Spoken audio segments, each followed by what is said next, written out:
ወንጌላውያን ሲጀምሩ እያረሱ ያመልካሉ፣ እየበሉ ያመሰግናሉ፣ ስብሰባ ውስጥ ይነጋገራሉ። አሁን ንግግሩ ሁሉ ቸርች ሆነ ማለት ነው። አምልኮም ቸርች ብቻ። ችግኝ የተከል መዘመር እንዳለብን እናንተ ካላስተማራችሁ፣ ከተማ እየጠረግን ማምለክ እንደሚቻል እናንተ ካላስተማራችሁ፣ ቅድም ያልኳችሁ ነገር ይመጣል። ሁሉም ካልሰራ ያው አይሰራም ፕሪንሲፕሉ። ይሄን ከስራ አንጻር ምሳሌ ላይ ምርቱን የሚደብቅ የተረገመ ነው ይላል። ስራ የሰራኸውንም ፍሬ አሳይ። አዲስ አበባ ውስጥ ኢንፍሌሽን አለ። ሰምዌር ስንዴ ተቀምጧል። ማን አምረተው እየደበቀ ያለው? ወይም ምሳሌ 11:26 አላነበበም፣ ወይም ምሳሌ 11:26 አልነገራችሁትም። ብትጠይቁት ግን ክርስቲያን ነኝ 20 ዓመት 30 ዓመት ይላል ያ ሰው። ያመረትከውን የምትደብቅ ከሆነ የተረገምክ ነህ እያለ አንተ ደግሞ መጽሐፍ ቅዱስ ብቻ እያልክ ሰዎች ሲቸገሩ የምናይበት ነገር ተፈጥሮ ከስራ አንጻር ከኢንቨስትመንት አንጻር መቼም ወጣቶቹ እንኳን ደህና ናችሁ። ግን ከኢንቨስትመንት አንጻር የአውሮፓን የቀየረው ስራ ኢንቨስትመንት መሆኑን ቅድም እንዳነሳሁት ወንጌላውያን አስተምረዋል። ባይብል ላይ እንጀራህን ውሃ ላይ ጣለው ከብዙ ቀናት በኋላ ታገኘዋለህ የሚለው ሐሳብ መክብብ ላይ የተጻፈው እንጀራ ውሃ ላይ ቢጣል አትፌስ ቫልዩ ከወሰዳችሁ እንደዛ ከተወሰደ ይበሰብሳል። ከብዙ ቀናት በኋላ ታገኘዋለህ ማለት የሆነ መልካም ዘር ብትዘራ በብዙ ታጭዳለህ የሚል ትርጉም ነው። ለእናንተ መንገር አስቸጋሪ ቢሆንም የሚገባኝ እንደሱ ነው። ኢንቨስት አድርግ፣ አታስቀምጥ፣ ስራበት። ጉልበትህን፣ እውቀትህን፣ ገንዘብህን ወደሚጠቅም ልማት አውለው፣ አትከስርም ነው። ጊዜን በጣም የሚሰስቱ ሰዎች አሉ። ዛሬማ ጊዜ እንትን ቀን ነው ምናምን በጣም ይሰስታሉ። ጊዜ የተሰጠው ተወስኖ ነው። ያ ካለቀ ሁሉም ይሄዳል። በተሰጠው ጊዜ በጣም መስራት ጥሩ ነው፣ ግን ብዙ ሰው እንደዛ አይደለም። እና ከኢንቨስትመንት አንጻር ያለው ሁኔታ ከእናንተ ሁኔታ ብታዩት በወንጌላውያን ሙቭመንት ውስጥ አንዱ በጣም የሚነገረው ከትምህርት ጋር የሚያያዘው ዴርቱ ነው። ለማወቅ ትጋ፣ ባለማወቅ ቀሳውስት አንብበውልህ አንተ የማታነበውን ነገር አይሆንም፣ አንብብ፣ ተማር የሚል ሐሳብ የመጣው ከወንጌላዊ ሙቭመንት በኋላ ነው። በነገራችን ላይ ካቶሊክ ቸርች ራሷ ፕሮፓጋንዳ የሚለው ወርድ የፈጠረችው ከወንጌላውያን በኋላ ነው። ፕሮፓጋንዳ የካቶሊክ ቸርች ወርድ ነው። ከዛ ፖለቲካ ወስዶት ነው። ፕሮፓጋንዳ ማለት ዴርቱ ነው የሚለው የኢቫንጀሊካል ሙቭመንት ብዙዎች ባይብል እንዲያጠኑ፣ እንዲተረጉሙ፣ እንዲማሩ፣ እንዲያነቡ አደረገ። ከዛ በፊት የጥቂቶች ነበር ማንበብና መናገር። ብዙዎች ማንበብ አይፈቀድላቸውም። በማያውቁት ቋንቋ ነው ባይብል የነበረው። ማወቅ ሲጀምሩ ካቶሊክ ያንን ነገር ለመከላከል በየሳምንቱ አንድ መልእክት ላይ ሪፒትሊ ማስተማር ፕሮፓጌት ማድረግ ያስፈልጋል በሚል ነው ፕሮፓጋንዳ የሚል ወርድ የመጣው። ከዚያ እኛ ቀማናችሁ እናንተ ማስረከባችሁ ዝም አላችሁ ማለት ነው። ወንጌላውያን ዓለም ለብዙ ዓመታት በጨለማ ዘመን ውስጥ ኖራ ከጨለማ ዘመን የሚያወጣ ሙቭመንት ያደረገች ቤተክርስቲያን ነች። በጨለማ ዘመን ድንቁርናና መሃይምነት አለ፣ ረሃብ አለ፣ ውጊያ አለ፣ የኃጢአት ስርየትን በገንዘብ መግዛት አለ። እነሱን ሁሉ ፋይት አድርጋ የጨለማን ዘመን ተሐድሶ በሚል የተካች ናት። ነገር ግን ተሐድሶ በሚል ተክታ የቆመች ደግሞ አይደለችም። ተሐድሶ ማለት ባክ ቱ ዲ ኦሪጂን ስለሆነ ወደ ኋላ ተመልሶ ማጥናት መማር ብቻውን በቂ አይደለም። ኢንላይትመንት ያስፈልጋል፣ አብሮት ያስፈልጋል፣ ኢማጂነሪ ፓወር ያስፈልጋል፣ ወደፊትም ማየት አለብን ያለች ቤተክርስቲያን ናት። ከአብሮት በኋላ ያው እንደምታውቁት ሞደርኒቲ ምዛው ስላለ ፖስት ሞደርኒቲ የሚባል ነገር ተፈጥሯል። አሁን እስከዚህ ድረስ ካመጣች በኋላ እጅና እግሯን አጣጥፋ ከጫወታ ውስጥ እሷ እየወጣች ሞደርኒቲን ያመጡ ሰዎች ወይ የፈጠሩ ሰዎች ፖለቲከኞች እየሆኑ ሄዱ። ኢትዮጵያ ውስጥ አሁን ረሃብ አለ። ኢትዮጵያ ውስጥ አሁን ውጊያ አለ። ኢትዮጵያ ውስጥ ደረጃው ቢለያይም የኃጢአት ስርየት ለመግዛት ሙከራዎች ይደረጋሉ። ስለዚህ የጨለማ ዘመን ውስጥ ነው ያለነው እኛ። እኛ የምንፈልገው ጨከን ያለ ያን የአባቶቹን ገድል መልሶ መፈጸም የሚችል አርበኛ ነው። ከጨለማ ዘመን ታድሶ ሳንሸጋገር ስለ ሞደርኒቲ፣ ስለ ሕግ የበላይነት፣ ስለ መንግስት ስርዓት፣ ስለ ኔሽን ቢልዲንግ ብናወራ ዋጋ የለውም። ጨለማ ውስጥ ነው ያለነው። ሰው አስራት የሚሰርቅበት፣ ሰው ከአስራት የተሰበሰበ የሚሰርቅበት። ብዙዎች ሲናገሩ እንደሰማሁት አገልጋዮች ወደ ክፍለ ሀገር ሲሄዱ ካገለገሉ በኋላ 10ም 20ም ሲባል ከሷ ቀንሶ ለማስቀረት የሚደፍር ሰው ያለበት ዘመን ነው። ስለዚህ ሌብነት አለ ማለት ነው። ይህንን ሁሉ ችግር እነ ዊሊያም መጽሐፍ ቅዱስን በእንግሊዝኛ ተርጉመው መተርጎም ስህተት ነው ተብለው ተቃጥለው የሞቱበት ዘመን አልፎ ከጨለማ ዘመን እንውጣ እንለወጥ የሚሉ አባቶች ተረስተው ዛሬ አገልጋዮች ምን እያደረጉ ነው? ምን እየሰራን ነው?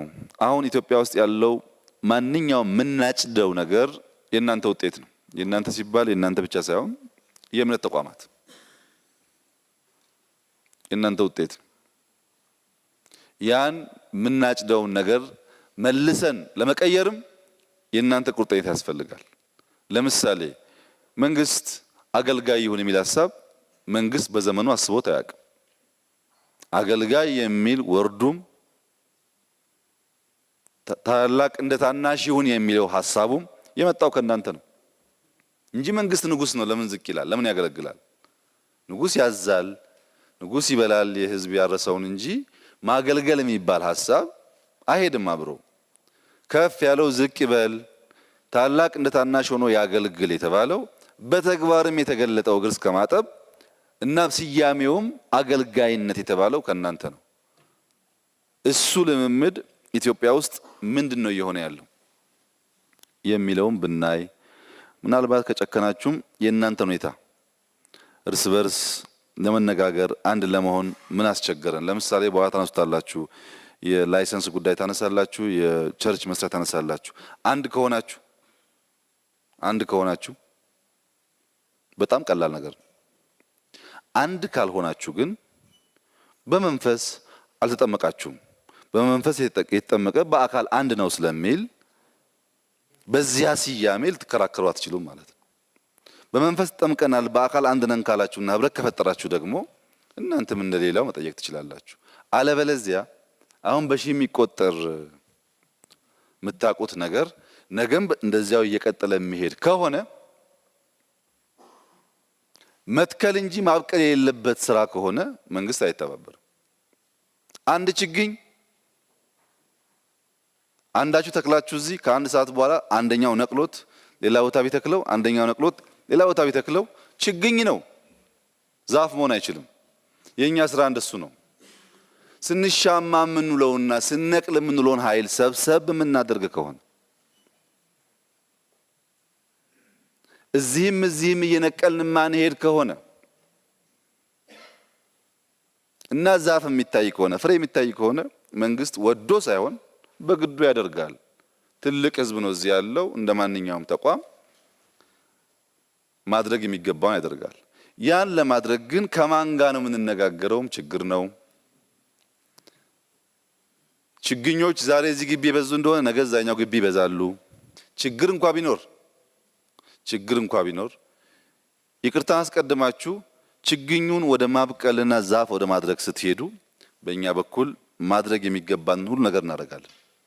መንግስትንም አገልጋዮቹንም የሚያስቸግር አንድ ነገር አለ። እናንተንም መንግስትንም የሚያስቸግረው ነገር የሆሳና ዕለት አህያዋ የተሸከመችውን አታውቅም። በሄደችበት ይሰገዳል፣ ይነጠፋል፣ ይጎዘጎዛል፣ ይዘመራል። እሷ ከራሷ ስለመሰላት እሱ ወርዶ ከተሰቀለ በኋላ ያ ሙዚቃና ግርግር አምሯት ወጣች።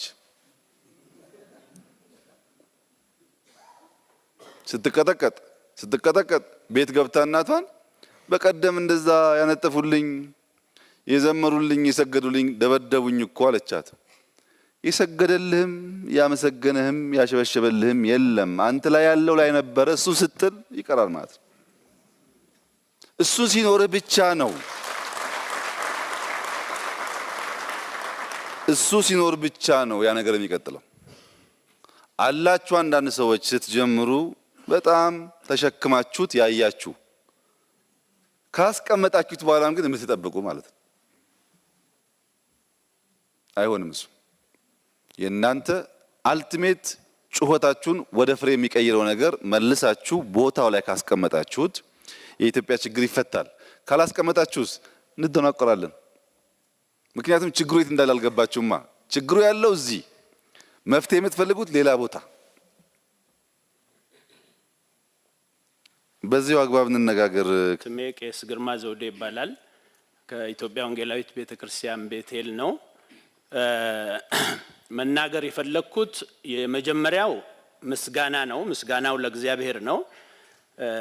እዚህ ግቢ በዚህ አይነት በትልቅ ቁጥር ስንገባ ከ69 ዓመት በኋላ ይሄ ሁለተኛው ጊዜ ነው። በ1942 አባቶቻችን እነ ቄስ ጊዳዳ ሶለን ለቤተ ክርስቲያን ጉዳይ ተሰብስቦ መጥቶ ያስፈቀዱበት የመጀመሪያው ስብስብ የፕሮቴስታንት ወይም የወንጌላውያን አማኞች ስብስብ የገባው ያኔ ነው።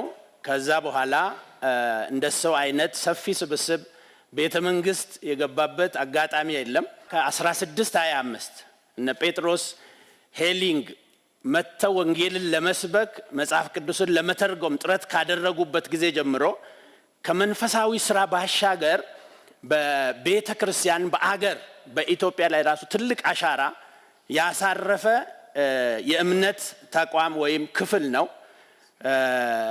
ለምሳሌ የአማርኛ ቋንቋን በማሳደግ ትልቁ ስፍራ ያለው አሁን ሀገሪቱ የምትመራበት ያኔ የዛጉዌ ዳይነስቲ አማርኛን መጠቀም ከጀመረበት ጊዜ ጀምሮ በ1833 የመጀመሪያው መጽሐፍ ቅዱስ ወደ አማርኛ እንዲተረጎም ያደረጉ እነ ሚስተር አሊስ የሚባሉ የዚሁ የሪፎርምድ እምነት ወይም የፕሮቴስታንቱ እምነት ተከታይ የነበሩ ግብጽ ላይ ሆነው እና አባ አብርሃም እንዲተረጎም ያደረጉ ለአገር ለቋንቋ ትልቅ አስተዋጽኦ ያበረከቱ። ሁለተኛውም የመጽሐፍ ቅዱስ ትርጉም በ1944 የተተረጎመው በፕሮቴስታንቱ ወይም ደግሞ በፕሬስቢተሪያን 3 ፕሬስቢተሪያን ሚሽነሪዎች እና በ10 ኢትዮጵያውያን ተተርጉሞ ለኢትዮጵያ ሕዝብ ለኦርቶዶክሱም ለካቶሊኩም አስተዋጽኦ ያበረከተ ለአገር ትልቅ አስተዋጽኦ ያበረከተ የእምነት ተቋም ነው። ለምሳሌ እኛ ቤተክርስቲያን ከተመሰረተ 101 ዓመቱ ነው። በ1910 ነው የተቋቋመው። እንደገና አጼ ቴዎድሮስ ያሰሩት የሶፋ መድፍ የሰሩት ሚሽነሪዎች ናቸው። በኢትዮጵያ ፖለቲካም ሆነ ልማት ውስጥ ፕሮቴስታንቱ ያሳየው የጣለው በዚህ ምክንያት የተጣለው አሻራ ቀላል አይደለም በዚህ ሀገርና የኛ ቤተክርስቲያንም ወደ ምዕራብ ወለጋ የዘመተውን የአጼ ምኒልክን ጦር ለማከም የመጡ ዶክተር አሌክሳንደር ቶማስ ላምቤ እነሱ በዛ ምክንያት በመንግስት ተጠርተው ከገቡ በኋላ የመጀመሪያውን ዘመናዊ ሆስፒታል በደምቢዶሎ፣ ሁለተኛውን የራስ ተፈሪ መኮንን ሆስፒታል አሁን ምግብ ጥናት ኢንስቲትዩት ወይም የህብረተሰብ ማህበራዊ ጤና ጥበቃ ወይም ደግሞ ፓስተር በመባል የሚታወቀው ውስጥና ኋላ ወደ ፓስተር ሆስፒታል የተቀየረውን ሆስፒታል ያቋቋመች ቤተክርስቲያን ናት። በዚሁ በፕሮቴስታንት የመጣ ነው። ትልቁ እና ብቸኛው በአፍሪካ የሚታወቀው የስጋ ደዌ ምርምርና ሕክምና ማዕከል አለርት እንኳን የተቋቋመው በዚሁ በዶክተር ቶማስ አሌክሳንደር ላምቤ ነው። በቤተክርስቲያናችን ሚሽነሪ ማለት ነው። ዛሬ የኢትዮጵያ ሕዝብ የሚጠቀምበት ቀይ መስቀል በ1927 በጣሊያን ወረራ ጊዜ የመሰረተው ራሱ ዶክተር ቶማስ አሌክሳንደር ላምቤ ነው። ወንጌል ለመስበክ መጥቶ ማለት ነው። የተስፋ ድርጅት የምንለው አሁን ተስፋ ኢንተርፕራይዝ፣ ተስፋ ዩኒቨርሲቲ የሆነው ሁሉ የተቋቋመው በቤተ ክርስቲያን ነው እና በልማቱ በዚህ የመጀመሪያው የልጃገረዶች ትምህርት ቤት በ1916 ዓመተ ምህረት የልጃገረዶች ትምህርት ቤት ተብሎ ከዛ በኋላ ነው አፄ ኃይለ ሥላሴ የሴቶች የልጃገረዶች ትምህርት ቤት ብሎ መነን ትምህርት ቤትን የከፈቱት። በፋና ወጊነት ለዚህ አገር ያበረከተችው አስተዋጽኦ ቀላል አይደለም። በዚህ አገር ውስጥ የኢትዮጵያ ፕሬዝዳንት የነበሩ እነ ዶክተር ነጋሶ ጊዳዳ የቤተ ክርስቲያናችን ቄስ የቄስ ጊዳዳ ሶለል ልጅ ናቸው። በኢትዮጵያ ፖለቲካ እና በአፍሪካ ቀንድ ፖለቲካ የሚታወቁ ቄስ አቶ ሌንጮ ለታ የቄስ ለታ ዋቀዮ ልጅ ናቸው። የቤተ ክርስቲያናችን ቄስ ናቸው። እነ የቄስ ጉዲና ቱምሳ ወንድም እነ ባሮ ቱምሳ ቤተ ክርስቲያን ውስጥ ያደጉ ናቸው። ትምህርት ቤቱ ራሱ የተማሩበትን ትምህርት ቤት ያሰራች ቤተ ክርስቲያን ናት። ሌላው ቀርቶ አቮካዶ፣ ማንጎ፣ ፓፓያ፣ ካሮት፣ ቀይ ስር፣ ስትሮበሪ ወደዚህ አገር የመጣው እነ አፕል የመጡት በሚሽነሪ አገልግሎት በቤተ ክርስቲያናችን ነው። ልማት እንኳ ሳይቀር ማለት ነው። የአሳ እርባታዎች፣ የከብት እርባታዎች የተሻሻሉ እንትኖች እንዲፈጠሩ ቤተክርስቲያን ያላደረገችው ነገር የለም። አንጋፋዎቹ የቃል ሕይወት ቤተክርስቲያን፣ የመካነ ኢየሱስ ቤተክርስቲያን፣ የኢትዮጵያ ወንጌላዊት ቤተክርስቲያን፣ ቤቴል፣ እነ መሰረተ ክርስቶስ፣ ሌሎችም ትልቅ አስተዋጽኦ ያበረከቱበት አግባብ ነው ያለው።